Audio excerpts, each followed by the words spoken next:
11 انسانی که در ادامه میخوایم با هم قوانین گزاره ها یا هم‌ارزی ها رو بررسی کنیم. این هم‌ارزی ها به ما کمک میکنه توی یه سری تستا سریعتر بریم جلو. اگرم بلد نباشیم میشه به روش تشریحی یا با جدول حل کرد که تو درس و تستا این کارو میکنم براتون. ولی خب خیلی این هم‌ارزی ها به ما کمک میکنه که سریعتر بریم قوانین گزاره ها. بریم اولی رو ببینیم. مثلا وقتی که پی و بشه با پی، یعنی یه چیزی با خودش عطف بشه، حاصل میشه پی. فکر کن ترو و ترو میشه ترو، چون یه فالس ندارم. فالس و فالس میشه فالس. پس هر چیزی با خودش و بشه عطف بشه میشه پی. اینا نیاز به حفظ کردن نیست. فعلا اینایی که میگم تو این صفحه آسونه، خودمون تحلیل میکنیم الان. یا مثلا پی عطف شده با ترو. خب ما میدونیم توی عطف یه فالس کافیه حاصل رو فالس کنه. اگه پی فالس باشه حاصل فالسه، اگه پی ترو باشه حاصل تروه. پس اینجا همه چی بستگی داره به پی که پی چی هستش. تو پایینی پی و شده با فالس. میدونیم تو و یا تو عطفمون یه فالس کافیه. خب یه فالس رو میبینم پس حاصل فالس. حالا بریم تو یا چی کار کنیم؟ اینجا پی یا شده با پی، هر چیزی با خودش یا بشه میشه پی. حالا پی یا شده با ترو، تو یا یه ترو کافیه که حاصل ترو باشه. تو جلسه قبل اینا رو کامل گفتیم. حالا پی یا شده با فالس. خب تو یا یه ترو کافیه. اگه پی ترو باشه حاصل تروه، اگه فالس باشه چون همون یه ترو هم ندارم میشه فالس. پس اینجا همه چی بستگی داره به پی. یه چیزی و شده با نقیض خودش. خب مثلا فکر کن پی ترو باشه و کنم با نقیض ترو یعنی اف. خب تو و یه فالس کافیه حاصل رو اف کنه. یا برعکس پی اف باشه و میشه با نقیض خودش ترو، باز میشه اف. چون گفته نقیض قطعا خب یکی ترو میشه نقیضش میشه اف، پس حاصل میشه اف، چون تو و یه نادرست کافیه تا حاصل رو نادرست کنه. اما پایینیش پی یا شده با نقیض پی. خب اینجا باز قطعا تو نقیض پی یا خود پی یه ترو میبینم، چون اگه پی فالس باشه نقیضش میشه ترو، اگه پی ترو باشه نقیضش میشه فالس. پس یه ترو میبینم و تو یا یه ترو کافیه تا حاصل ترو باشه. و اگرم یه چیزی رو 2 بار نقیض کنم یعنی نقیض پی، خب میشه خود پی. این صفحه اول رو بررسی کردیم، مهمه اینا رو خودمون تحلیل کردیم، نیاز به حفظ کردن نیست. بریم ادامه هم‌ارزی‌ها. خاصیت جابجایی چیه؟ این که من به جای اینکه بگم P و Q میتونم بگم Q و P، هیچ فرقی نداره، میتونم دوتا گزاره رو جابجا کنم. یا به جای اینکه بگم P یا Q میتونم بگم Q یا P. پس به این میگن خاصیت جابجایی. خاصیت شرکت پذیری چیه؟ تو شرکت پذیری ما به جای اینکه بگیم P،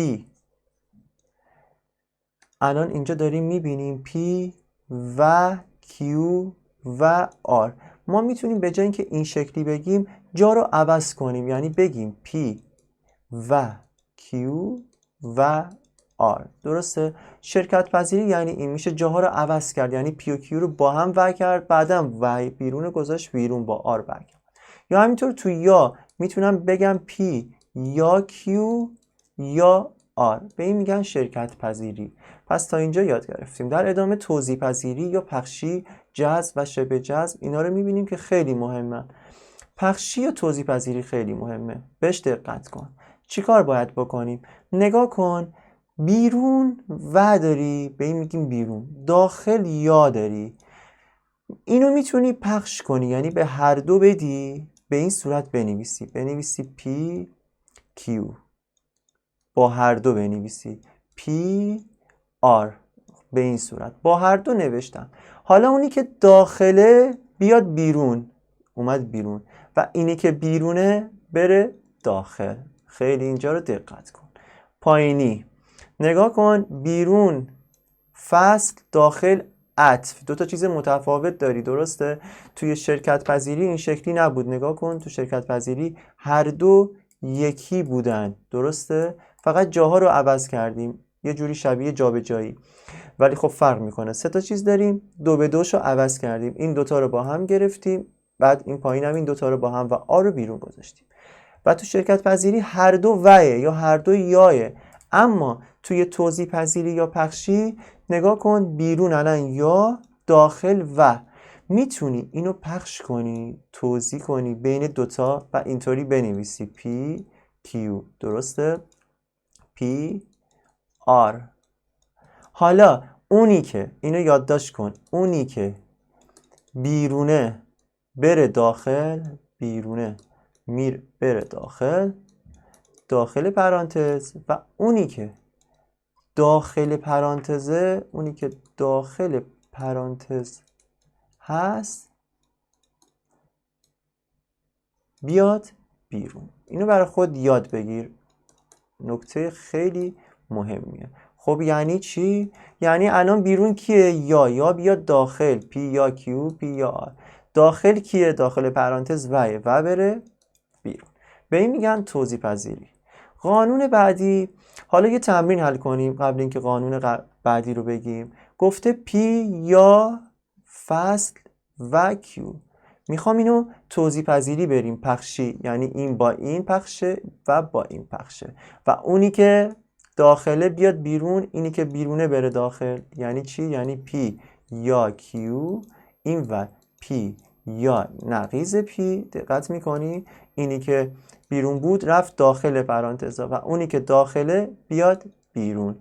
خب حالا اینجا رو دقت کن، پی یا شده با نقیض خودش. خب قطعا یه ترو رو داری، چون اگه خودش اف باشه نقیضش تروی، اگه خودش ترو باشه نقیضش افه، پس یه اف یه ترو دیده میشه، پس حاصل این تروه. و دیدیم دوباره که یه چیزی و بشه با ترو همه چی بستگی به این داره، چون دیگه ترو که هست. حالا این اگه ترو بود حاصل ترو، این اگه اف بود حاصل و افه. چرا؟ چون تو و یه اف کافیه که حاصل اف کنه تو فصل و. خب پس حاصل ما بستگی داره به پی یا کیو. حالا همینو میتونی با جدول هم حل کنی. یعنی چی؟ با جدول، وایسا جدول رو اینجا بکشم با هم با جدول حل کنیم. خب یه ستون ما برای پی، یه ستون ما برای کیو، یکی برای پی یا کیو. باید تک تک رو ببریم رو جدول. این روش تشریحیه، یعنی اصلا فکر کن که ما قوانین رو بلد نیستیم، تو به صورت تشریحی میخوایم حل کنیم سر جلسه کنکور یا هر جا، اشکال نداره. خیلی جا اصلا شاید نتونیم قوانین رو استفاده کنیم، نتونیم به کار بگیریم. باید چی کار کنیم؟ اینو میگیریم پی، اینو میگیریم کیو، اینو میگیریم پی یا کیو، درسته؟ قوانین بلد نیستیم، پس باید خواسته های سوال اینجا بنویسیم و سوال ما اینه. خب نقیض پی رو میخوام، پس یه ستون نقیض پی. حالا میخوام کیو و نقیض پی، کیو و نقیض پی. دیگه چی میخوام؟ پی یا کیو، کیو و نقیض پی میخوام. و اینکه حاصلش رو میخوام ببینم چی میشه. آیا میشه گفت که همین میشه، یعنی پی یا کیو میرسم به این یا نه؟ خب ادامه بدیم. فکر میکنیم پی ترو باشه کیو ترو باشه، پی ترو باشه کیو اف باشه، پی اف باشه کیو ترو باشه، یا هر دو اف باشن. نقیض پی چی میشه؟ نقیض پی اینه، نقیض ترو میشه اف، نقیض ترو اف، نقیض اف ترو، نقیض اف ترو.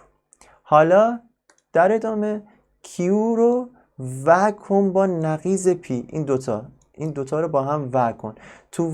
تو عطف یه نادرست کافی حاصل نادرست شه. ردیف اول ترو اف، پس اف یه نادرست دارم، ترو یه نادرست ندارم، پس ترو یه نادرست دارم، اف ترو اف. حالا پی رو یا کن، پی کیه؟ با یه رنگ دیگه بریم. پی، این پی یا کن با این. تو یا یه درست کافی حاصل درست شه. ردیف اول ترو اف یه درست دارم، ترو. ردیف دوم ترو اف یه درست دارم، ترو. ردیف سوم اف ترو، باز یه ترو رو دارم، پس ترو. اما ردیف چهارم اف یه ترو رو ندارم، پس اف. خب نگاه کن، شد تی اف. حالا پی یا کیو چی میشه؟ پی یا کیو یعنی چی؟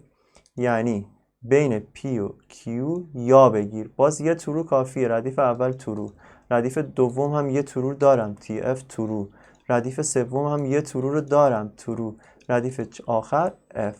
دقت کن دقیقاً این ردیف با این ردیف یکسان شده.